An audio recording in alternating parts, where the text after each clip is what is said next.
Welcome back. We are starting with Miss Arlene Manoharan's session. She's currently a fellow and program head juvenile justice at the Center for Child and Law, a national law school. She completed her MSW from Tata Institute of Mumbai in 1990, and engaging with children on the street for 9 years, she joined the CCL NLSIU in 1999. She heads the program on juvenile justice since 2002 and was also the CCL Center Coordinator from 2009 to 2011. In the last 16 years, she has conceptualized and led several funded projects involving extensive research, direct field action, training, lobbying, etc. She has played a key role in fostering an interdisciplinary psychosocial legal practice based approach and has authored, published, and presented her writing extensively. She is currently involved in spearheading the extensive lobbying efforts against the regressive JJ bill that is also up for debate in the monsoon session. Um, I, our other speaker for this session is Father Edward Thomas. He was until recent the member of the Karnataka State Commission for Protection of Child Rights and continues to be a member of the State Expert Committee on Protection of Children from Sexual Offences and Governing Council member of the Sarva Shiksha Abhiyan DWCD Government of Karnataka. Alongside, he also serves as advisor and member to several government and non-government committees and institutions in the country. For several years, he was Executive Director, Bangalore, Oniyarvara Seva Kuta, Bosco. He has worked extensively in the sector of child rights, building networks, partnerships, and provisioning safe spaces for children.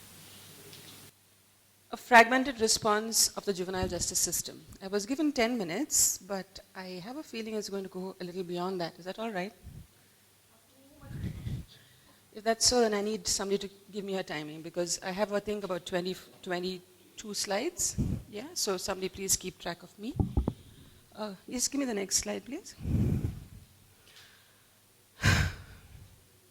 Yeah. So this is what I'm going to talk about. The juvenile justice system. I don't know why I'm standing here. The juvenile justice system, in quotes. In my 25 years of experience as a trained social worker, should I say, I have not experienced a system. And it is for this reason, just 1 week ago, though my heart really was telling me otherwise, I contacted APSA with a request. Would you be able to please help me to deal with a child who's living in one of the slums in Bangalore, with whom we have tried to intervene? And I say try because my level of current direct intervention with children is far reduced given the kind of range of work that we are doing. This particular child needed to be taken away from her home. And I came to that decision after a lot of thought. And even after I came to that decision that this child needs to be separated from the situation that she was, I did not have the confidence to produce this child before a child welfare committee.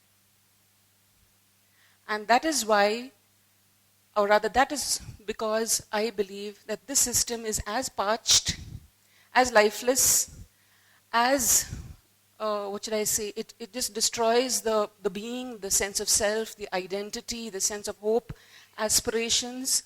One talks about the capability approach, the human development and capability of approach. The rights approach, I think all of us in this room adhere to and apply in our daily life.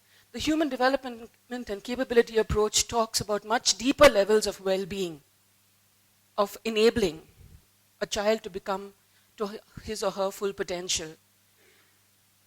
I have been working on this juvenile justice legislation since the day I joined the Center for Child and the Law at the National Law School, and I think that's around 16 years ago. The day I joined was a very dramatic moment when Maneka Gandhi walked in and said, I want this bill on my table in 3 weeks' time. I'm able to talk about it calmly now, but you have a minister who believes that lawmaking can happen over cups of coffee in a premier institution that is going to affect hundreds and millions of children without consulting even one of them. And yet, many years later, when I say this with my hand on my heart, I do not know why I was selected as a member of the committee that was supposed to look at and review this legislation. and a very small group of people in this country.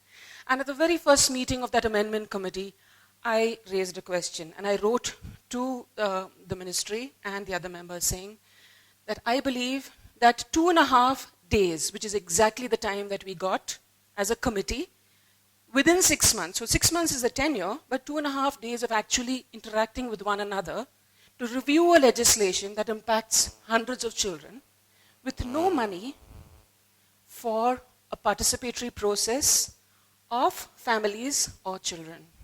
So my submission to the ministry is there in writing, and as Khushbu says, do you think money is going to be spent on that? No. Let's move on. I need to use time effectively, so I'm really going to talk about some of the legal provisions in the existing law that talks about or relates to the whole issue of children who are working or on the streets, and how enabling or disabling that is. So a few comments I'll have to rush through. So there are some points in blue. So the key words I will be just moving a little bit fast in order to use the time. Yeah. Now, a child in need of care and protection includes, the Act says, according to Section 2, who is one of the definitions under Section 2, who is found begging or who is a street child or a working child. There's really nothing to help children because there's no clarity on what really is a street child or a working child. And Kavita will remember during the time that I actually went and spent a day with her and her colleagues to try and see how do we unravel this whole phrase working child, street child, so that we, through our recommendations that we make to the ministry, do not push more children into a custodial setup that really takes away their dignity. The rules under the JJ Act say an attempt that has been made. Street and working children means children without ostensible means of livelihood, care, protection and support in accordance with Section 2. Again, ostensible, who is to decide? And who is to decide means of livelihood, care, protection and support? How do you define care? How do you define protection? Whose protection? What kind of protection? So a lot of the questions that were asked during the morning, the law does not really unravel it enough for us to make a choice, like the choice I had to make 1 week ago. Is this child allegedly in need of care and protection? Because we use the word alleged when we talk about juveniles in conflict with law. Alleged to have committed a crime, right? By law. Because till he is found guilty, he is innocent. Why is the same logic not used for children in need of care and protection? Aren't they alleged to be in need of care and protection? Till the CWC decides that yes, you are in need of care and protection. So that whole phase of determining whether this child really needs to be plucked away from a family, removed from the street, pushed into a custodial system, that whole initial phase, right from point of first contact till the production before the CWC and the legal process that happens till the final order, is so crucial, I can't tell you, for hundreds and hundreds of children. More so because these children do not have the right to a lawyer to represent them before this proceeding. So you do not have somebody who is advocating for you before this, in quotes, a court, who is passing a legally binding order on your life. It's going to change your life forever. I don't know whether it's a good or bad thing, because though I'm from National Law School, I can say again with my hand on my heart, what is the kind of education or training that we are giving to our young lawyers? So neither the law faculty or the students, or should I say our honorable judges, are even familiar or even equipped to enable these kinds of judgments. So again, this legal framework is the broad definition where we have a lot of problems of who is working, who is in need of care and protection, who decides, etc. Next. Now, I'm just going through this. Those of you familiar with the Juvenile Justice Act, very noble aims. A little faster, please. Develop conditions to ensure child leads a meaning. These are not the exact words of the law. This is my summary of the law. Foster, some of it is in terms of the object. A positive personal development free from crime, mobilize available community resources to provide, this is in the preamble of the law, to provide proper care, protection and treatment, developmental needs, child-friendly approach in the adjudication and disposition of matters in the best interest of children. The preamble sets the tone for what the law is intended to do. Again, if you look at it, how does this apply to children who are working, children who are in situations where, yes, they perhaps need more care, need some protection, but what is the JJ Act trying to do and how does it do it? Okay, let's move further, continue. One of the themes or one of the main aims of the Juvenile Justice Act is to restore and reintegrate children back to their families. So if they are rescued, the aim is now to rehabilitate them back into the community. This is where the amendment of 2006 is very important, which moved away from an institutional mindset. And so if, with my humble submission to the CWC team in the film, the law does not currently keep a child up to the age of 18. In fact, the law tries to deinstitutionalize in the law, but the reality is very different. So much before the child reaches 18, the child is supposed to be restored back to a family-based setting or a community-based setting. Okay, let's move on. Yeah. Now, these sections I would really need you to understand because, again, these are called the fundamental principles that are required to be adhered to when the law is being implemented. Now, the principle of dignity and worth. A child shall be treated in a way that is consistent with the child's sense of dignity and worth. And this is a fundamental principle of juvenile justice, blah, blah. Respect of dignity includes respect for not being humiliated. Now, can you visualize or can you remember what was said in the film this morning? So play that in your mind while I am reading it, please. Respect of dignity includes respect for not being humiliated, personal identity, boundaries and space being respected, not being labeled and stigmatized, being offered information and choices, and not being blamed for their acts. Do you see how this resonates with what the stories those little boys and girls were sharing about their experience of being dragged into a juvenile justice system? Next. The child's right to dignity and worth has to be respected and protected throughout the entire process. That means right from the time of first contact, of dealing with the child from the first contact. This is the law. This is not my words. From the point of first contact with the JJ system and throughout the implementation of all measures in dealing with the child. Next. Principle of right to be heard. So crucial in a proceeding where a legally binding order is being made by a child welfare committee, which can only be changed on appeal to a higher court. Now, all of us know that the kinds of children who do get produced before these committees come not from your families or mine. So kids from your families and mine get referred to counselors, right?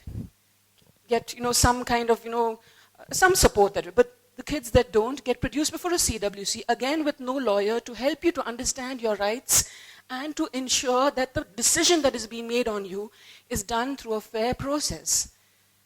The next principle, so every child's right to express his views freely in all matters affecting his interest shall be fully respected through every stage in the process of juvenile justice. Right to be heard shall include the creation of developmentally appropriate tools and processes of interacting with the child, promoting children's active involvement in decisions regarding their own lives. Glorious words not implemented. Next. Principle of best interest should be the primary consideration. Ensure physical, emotional, intellectual, social, moral, so we know what best interest is. This is what the law is. Leave the last phrase.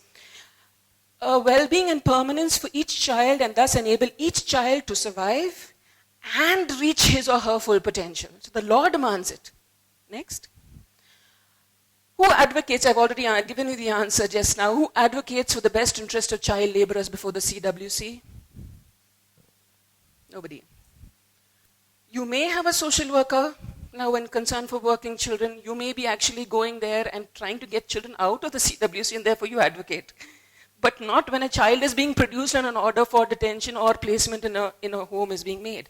So that prevention of institutionalization, that protection of the rights of that child during that proceeding, there's nobody mediating that space because the law is silent on it.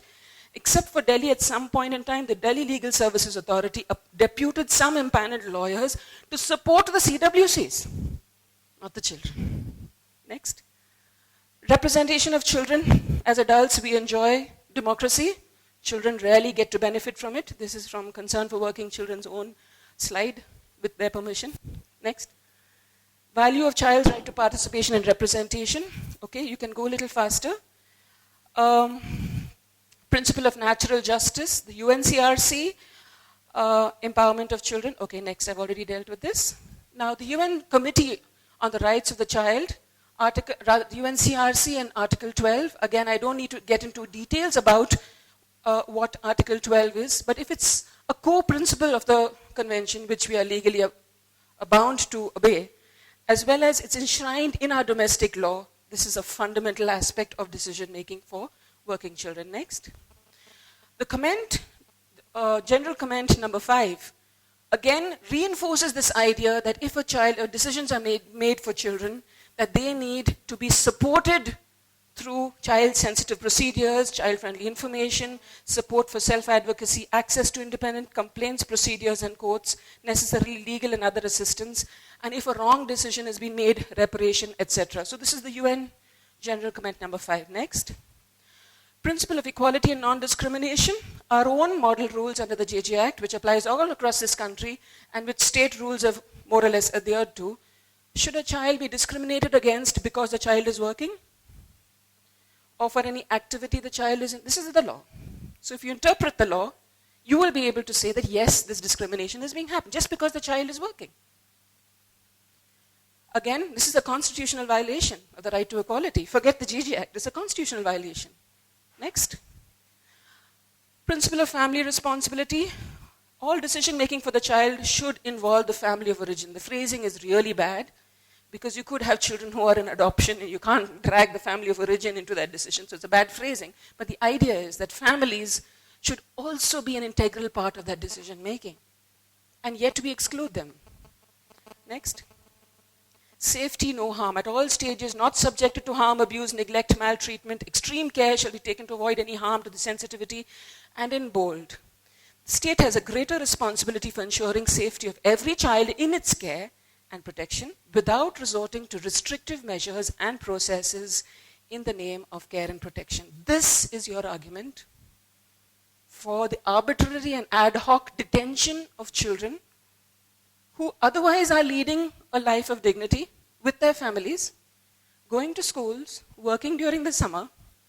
So it's not violating the right to education. I mean, the debate on right to education, again from the Center for Child and the Law, we have Dr. Niranjan, there are positions being taken. Now we're trying to look at the harmonization between right to education and the JJ Act in a legal sense. But at some level, we have to step away from the law. We have to critique the law itself. We have to go beyond the law. And this is what we are trying to do, to say, because we do not have that whole understanding of how law can actually deprive you of your dignity. And how law is being used for secondary or system-induced trauma for children, which I believe every child who gets into the JJ system experiences system-induced trauma. Why is it today that none of us will take our children before a CWC? Because it's us and them. Next. Positive measures. Again, the whole affirmative or positive measures, which even our Constitution provides, must be positive measures. Provisions must be made to enable positive measures that involve full mobilization of all possible resources, including the family, volunteers, and other community groups, as well as schools and other mainstream community institutions or processes for the purpose of promoting the well-being of the juvenile or child through individual care plans. Now, this whole idea for an individual care plan is a beautiful one. It is almost like what a doctor gives you to get better. This is your diagnosis, this is the medicines that you take, it's going to help you. But for you, this is the medicines that will help you. So an individual care plan enables all of us to work with the probation officers, the case when the law enables us as civil society to contribute to that individual plan, to contribute to that social investigation report. The positive measure shall aim at reducing vulnerabilities and reducing the need for intervention under the law, as well as effective, fair, and humane dealing of the juvenile or child. The positive measures shall include avenues for health, education, relationships in the law. Livelihoods, leisure, creativity, and play. I do believe this is progressive law on paper. Such positive measures must facilitate the development of identity for the child and provide them with an inclusive and enabling environment. Beautiful language. Next. Right to privacy, privacy and confidentiality. Why is it every time there's a raid and a rescue, bang, front page of the papers? I mean, if it was your kid or mine, I would hate it if my kid was on the front page of a newspaper saying this child was found working. Next. Principle of institutionalization as a measure of last resort shall be a step of the last resort after reasonable inquiry, and that too for the minimum possible duration. So this is after the amendment of 2006. Next. Repatriation shall be repatriated and restored at the earliest to his family unless such repatriation and restoration is likely to be against the best interest of the child.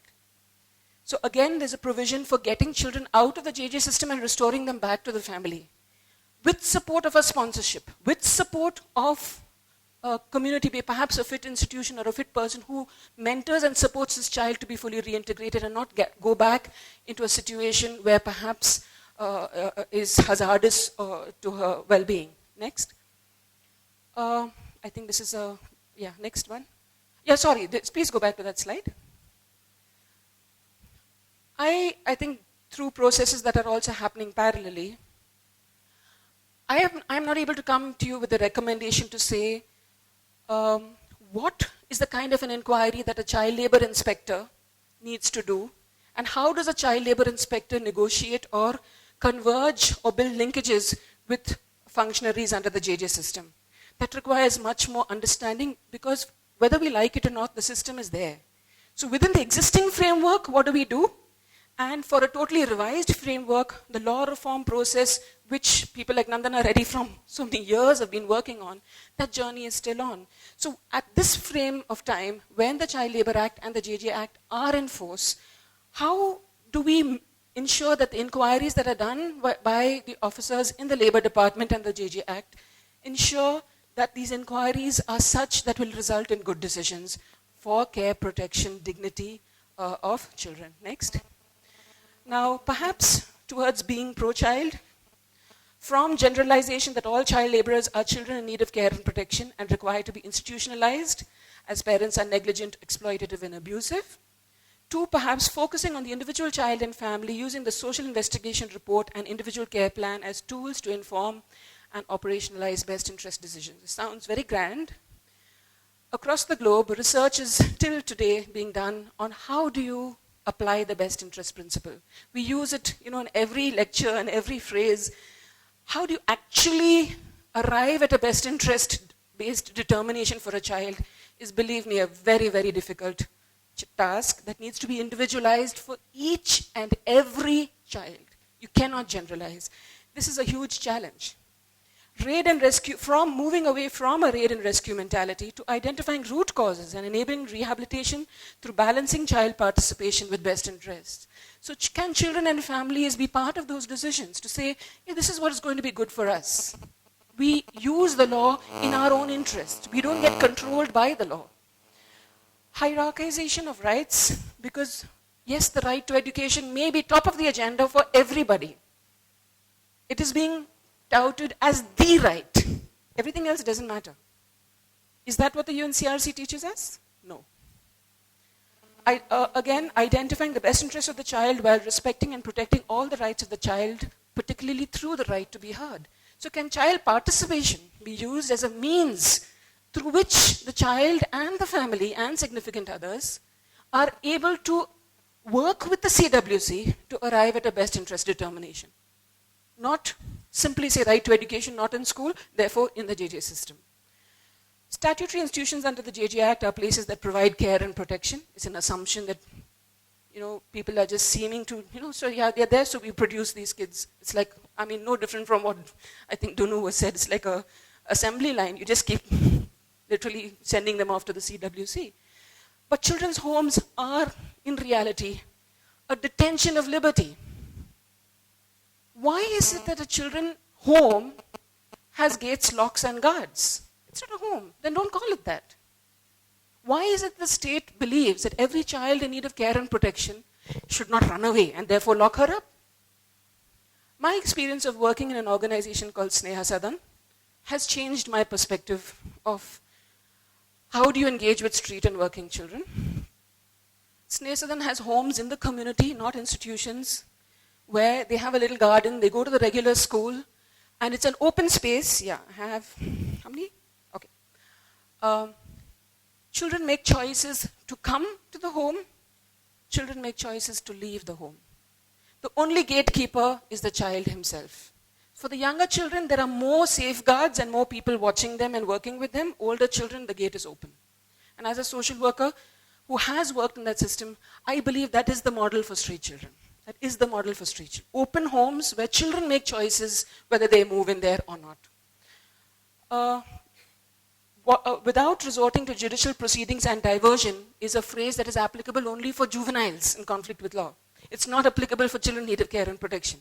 An assumption is that it applies, all these children have to go through a judicial procedure to the CWC. I believe in Karnataka it has changed a little bit. I believe from what Sheila told me last week, that now, and in fact this is one of the recommendations we had made to Government of Karnataka, reports of children that come to NGOs like APSA should go to the CWC. The state needs to know, but you don't produce the child. Next, please.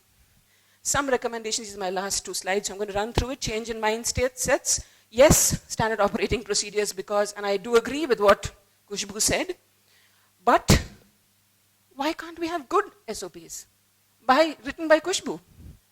No, so what I'm trying to say is, I'm using the word SOP because that's a phrase, but I'm saying why am I referring to, equations and APSA reports also drawing from the experiences of people who are actually working, not theoretical academic exercises. Social investigation reports customized for working children. You have one form 16, I think Karnataka Rule 16, which is a standard template applied as a tool to conduct a social investigation for a range of children from wide sectors under Section 2D. There are some 32 different kinds of kids who come under Section 2D, one form. Can we have a child labor customized social inquiry report that can enable information relevant for child laborers to a CWC? I think that's clearly a possibility. Rescue protocols based on normative frameworks, etc. Principle of positive measures, non-institutional measures. Panel of fit persons and organizations working in the field of child labor and right to education, serving as fit persons in the JJ Act, where the law enables individuals to be recognized as fit persons to take responsibility to mentor and support children who come into the system. Education, follow-up to ensure child is admitted into effectively functioning schools with adequate financial education and other support which can be provided through the JJ Act. Code of conduct for stakeholders working with working children, next. Appropriate amendments to the Child Labour Act, intersectoral linkages, support and counselling for children on arrival into the children's home. The law in the JJ Act also provides for children's committees and management committees so that life inside these institutions can be governed by children themselves. A huge potential for which we are working with the Concern for Working Children to try and demonstrate that in Bangalore. Inspection committees, escorts, quality of schools, to be enhanced to enable families and children to value education as a means that leads them to dignified quality of life and also education support systems within the JJ system. Next. Cadre of voluntary POs, right to be represented for children alleged to be in care of protection, engaging with the state high court committees on juvenile justice to inform effective implementation of the JJ Act. The judiciary has now come in looking into how badly the act is being implemented. So now we have state level high court committees which provide a potential space for us to raise our concerns. Last one, the right to life, and that's my last point. I think this is the crux of all our discussions today. Access to socio-economic schemes to raise the socio-economic status of the poor. And it's very simply said, but I think this is what we're talking about. You can't do superficial topical things just because some kind of a system is there, which it isn't. What we need is the bottom-up process of social transformation, economic transformation that prevents it. There is no prevention in the JJ Act. It's a reactive system. So how do you prevent children from getting into situations where finally they may have to be produced before a CWC? I think I've had a few more points here. That's it.